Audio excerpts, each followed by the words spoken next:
할렐루야. 늘 변함없이 저희를 사랑하시는 주님을 찬양합니다. 10월 11일 화요일, 오늘 저에게 주시는 하나님의 말씀은 사무엘하 14장 21절에서 33절까지 말씀입니다. 사무엘하 14장 21절에서 33절까지 말씀 함께 읽도록 하겠습니다. 왕이 요압에게 이르되 내가 이 일을 허락하였으니 가서 청년 압살롬을 데려오라 하니라.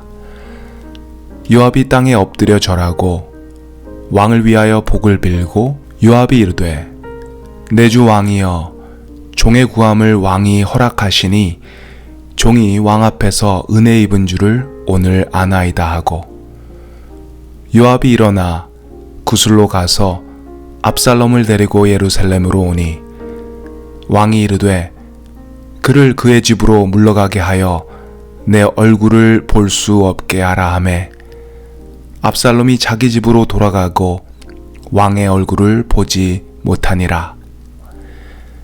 온 이스라엘 가운데에서 압살롬같이 아름다움으로 크게 칭찬받는 자가 없었으니 그는 발바닥부터 정수리까지 흠이 없음이라.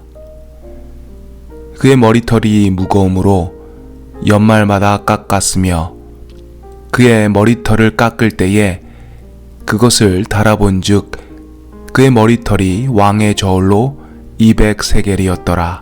압살롬이 아들 셋과 딸 하나를 낳았는데 딸의 이름은 다말이라. 그는 얼굴이 아름다운 여자더라. 압살롬이 이태 동안 예루살렘에 있으되 왕의 얼굴을 보지 못하였으므로 압살롬이 요압을 왕께 보내려 하여 압살롬이 요압에게 사람을 보내 부르되 그에게 오지 아니하고 또다시 그에게 보내되 오지 아니하는지라.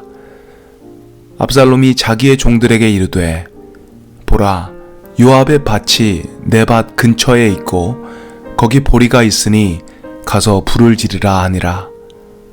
압살롬의 종들이 그 밭에 불을 질렀더니 요압이 일어나 압살롬의 집으로 가서 그에게 이르되 어찌하여 내 종들이 내 밭에 불을 질렀느냐 하니, 압살롬이 요압에게 대답하되 내가 일찍이 사람을 내게 보내 너를 이리로 오라고 청한 것은 내가 너를 왕께 보내 아뢰게 하기를 어찌하여 내가 구술에서 돌아오게 되었나이까. 이때까지 거기에 있는 것이 내게 나았으리이다 하려 함이로라. 이제는 내가 나로 하여금 왕의 얼굴을 볼 수 있게 하라. 내가 만일 죄가 있으면 왕이 나를 죽이시는 것이 옳으니라 하는지라. 요압이 왕께 나아가서 그에게 아뢰매 왕이 압살롬을 부르니 그가 왕께 나아가 그 앞에서 얼굴을 땅에 대어 그에게 절하매 왕이 압살롬과 입을 맞추니라. 아멘. 지금까지 여러 사건들이 다윗의 가정 안에 일어났습니다. 밧세바의 사건에 이어서 암논이 다말을 범한 사건, 그리고 그것으로 인해 압살롬이 암논을 살해하는 사건, 그리고 형제인 암논을 죽인 그 죄 때문에 압살롬이 다윗을 피해 구슬로 망명을 간 사건, 이런 가슴 아픈 사건들이 다윗의 가정에서 벌어지게 됩니다.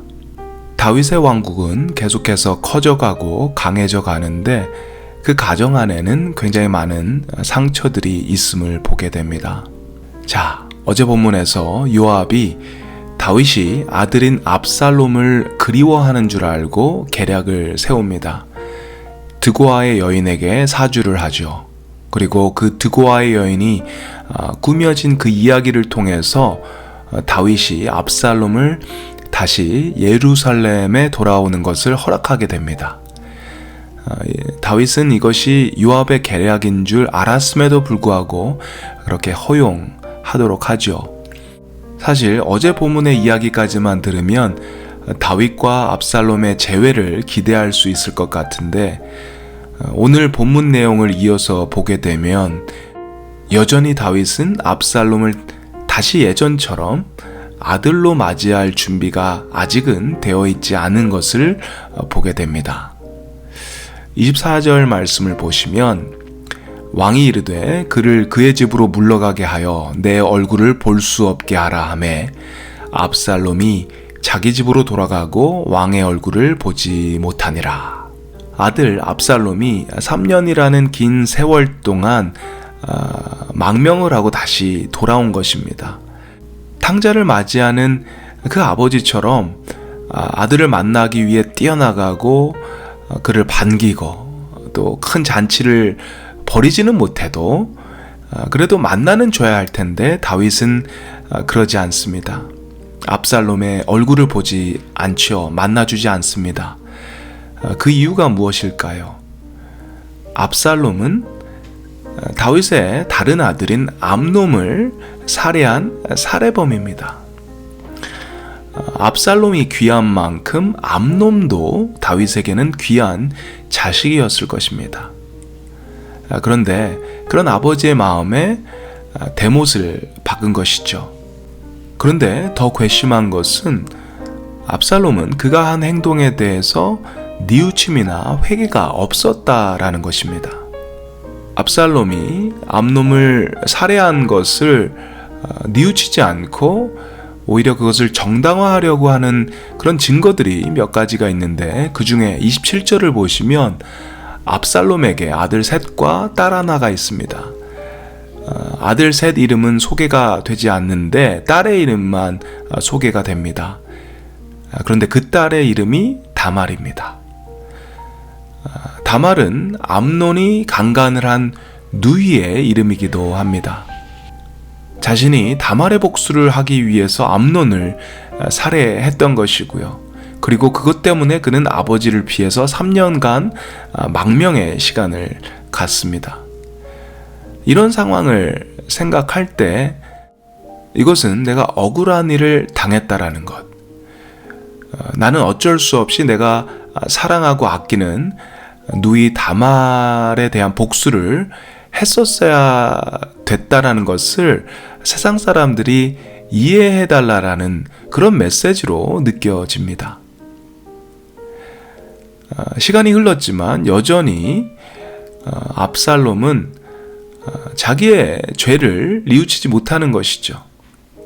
탕자와 같이 자기의 죄를 뉘우치고 아버지께 돌아오는 그런 모습이 아닌, 여전히 나는 내가 해야 할 일을 했었다라는 그런 자세를 고수하는 압살롬의 모습입니다. 그렇다면 다윗의 입장에서 보면 죄를 뉘우치지 않는, 회개하지 않는 그런 압살롬을 아무런 처벌 없이 그냥 받아줄 수는 없었던 것이죠. 그래서 사실 나름대로 다윗은 압살롬에게 벌을 내립니다. 그 벌은요, 압살롬을 긴 시간 동안 만나주지 않는 것입니다. 28절 말씀을 보시면 압살롬이 이태 동안 예루살렘에 있으되 왕의 얼굴을 보지 못하였으므로, 압살롬이 예루살렘으로 돌아와서 2년이 지났습니다. 그런데 아버지의 얼굴을 아직 보지 못했다고 합니다. 가까이 있는데, 옆에 있는데 얼굴을 보여주지 않습니다. 만나주지 않습니다. 외면하는 것입니다. 그렇게 2년의 시간이 흐른 것입니다. 이 시간이 압살롬에게도 굉장히 괴로운 시간이었습니다. 그리고 요압이 어제 본문에서도 계략을 쓰면서까지 다윗과 압살롬을 중재하고 화해시키려고 노력을 많이 했는데, 이제 더 이상 요압도 압살롬에게 무심합니다. 도움을 주지 않습니다. 그것이 얼마나 힘들었는지 종을 시켜서 요압의 밭에다가 불을 지르라고 명령합니다. 그렇게까지 하면서 요압을 만나려고 합니다. 그래서 결국 요압을 만나서 하는 이야기가 32절에 나오는데요. 32절 말씀 제가 읽도록 하겠습니다. 압살롬이 요압에게 대답하되 내가 일찍이 사람을 내게 보내 너를 이리로 오라고 청한 것은 내가 너를 왕께 보내 아뢰게 하기를 어찌하여 내가 구술에서 돌아가게 되었나이까. 이때까지 거기에 있는 것이 내게 나았으리이다 하려 함이로라. 이제는 내가 나로 하여금 왕의 얼굴을 볼 수 있게 하라. 내가 만일 죄가 있으면 왕이 나를 죽이시는 것이 옳으니라 하는지라. 이런 이야기를 할 만큼 그 시간이 견디기가 어려웠었다라고 이해할 수도 있을 텐데요. 또 한편으로 생각하면 2년이라는 시간이 흘렀음에도 불구하고 여전히 압살롬은 자기가 지은 죄에 대해서, 그리고 그것이 얼마나 아버지 다윗을 아프게 했는지에 대해서 전혀 이해를 하지 못하는 것 같습니다.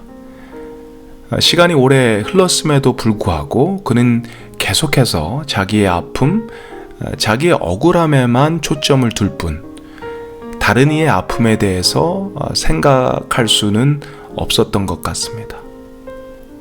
사실 이것은 압살롬만 가진 문제는 아니었습니다. 그것은 다윗도 마찬가지였습니다. 다윗도 역시 자기의 아픔, 자기의 상처에만 초점을 가지고 압살롬의 상처를 보지 못하고 느끼지 못했던 것입니다. 다윗이 압살롬의 상처를 보고 또 그것을 위로하고 상처를 싸매줬어야 했는데 그러지 못했던 것입니다. 관계 속에서 이런 태도를 가질 때 관계를 회복하고 상처를 치유하기보다는 더 아픈 상처를 줌으로써 결말이 날 때가 많이 있습니다. 하지만 우리 안에 있는 상처만 집중해서 초점을 맞춰서 보지 않기를 바랍니다. 우리가 눈을 좀 돌려서 다른 이들이 가지고 있는 아픔, 슬픔, 그들의 입장에서의 어떤 그런 억울함들을 우리가 또 공감할 수 있는 그런 넉넉함이, 그런 여유로운 마음이 우리에게 있기를 바랍니다. 주님이 우리의 아픔을 공감하듯이 주님께서 우리의 아픈 마음을 이해하시듯이요, 우리도 우리의 아픈 마음뿐만 아닌 다른 이들의 그런 아픈 마음과 상처들을 돌아보는 그런 저희들이 될 수 있기를 주님의 이름으로 축원드립니다. 그럴 때에 많은 관계들이 회복되고 관계 속의 상처들이 또 치유되는 그런 역사들이 많이 일어나지 않을까 싶습니다. 오늘도 주님 안에서 많은 회복과 치유가 우리 안에 경험되기를 주님의 이름으로 축원드립니다. 우리 함께 기도드리겠습니다.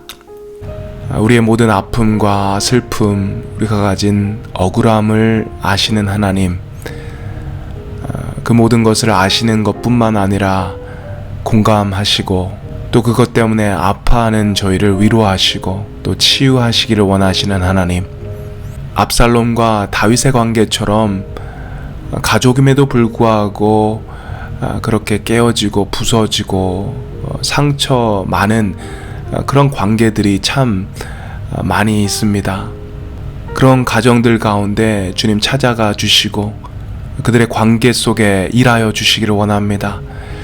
주님의 긍휼을 허락하시고, 그래서 온전히 나의 상처만 붙들고 나의 억울함만을 호소하기보다 서로의 아픔과 서로의 슬픔에 같이 아파하고 슬퍼할 수 있는 그런 마음들이 우리 모두에게 있게 하여 주시옵소서. 주님의 마음으로 다른 이들의 상처를 품고 또 위로하고 격려할 수 있는 우리 모두가 될 수 있게 주님 도와주시옵소서. 감사드립니다. 예수님의 이름으로 기도드립니다. 아멘.